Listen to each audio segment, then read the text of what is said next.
আমি দেৱী পূজা কৰো আমি সৰস্বতী পূজা দুৰ্গা পূজা আমি লক্ষ্মী পূজা সকলো পূজা কৰো পুৰুষ এজনেও কৰে মহিলা এগৰাকীও কৰে কিন্তু সদায় পুৰোহিতজন সদায়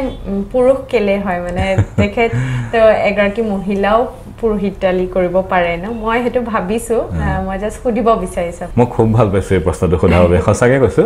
তানে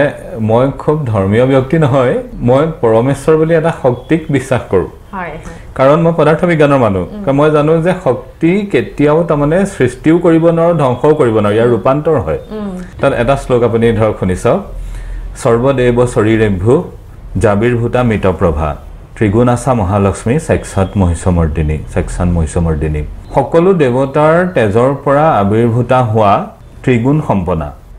তেৱে মহালক্ষ্মী তেৱে মহিষমৰ্দিনী তাৰমানে ইয়াত তাৎপৰ্যটো এনেকুৱা ধৰণে বুজাইছে যে আমি নাৰী শক্তিক মই এটো কাৰণে প্ৰাধান্য দিওঁ যে এগৰাকী দুৰ্গাক যদি আমি দশভুজা বুলি কওঁ এগৰাকী প্ৰতিগৰাকী গৃহিণী 10খন হাতেৰে তেওঁ সকলো সম্ভালি লয় নাৰী শক্তি এই ৰূপটো তাৰমানে আমাৰ যুগ যুগ ধৰি ভাৰতবৰ্ষত নাৰীক উপাসনা কৰা হয় তেতিয়াহলে এজন পুৰুষ যদি পূজাৰী হ'ব পাৰে এগৰাকী মহিলা কিয় হ'ব নোৱাৰিব তাৰমানে মইতো কেতিয়াও নামানো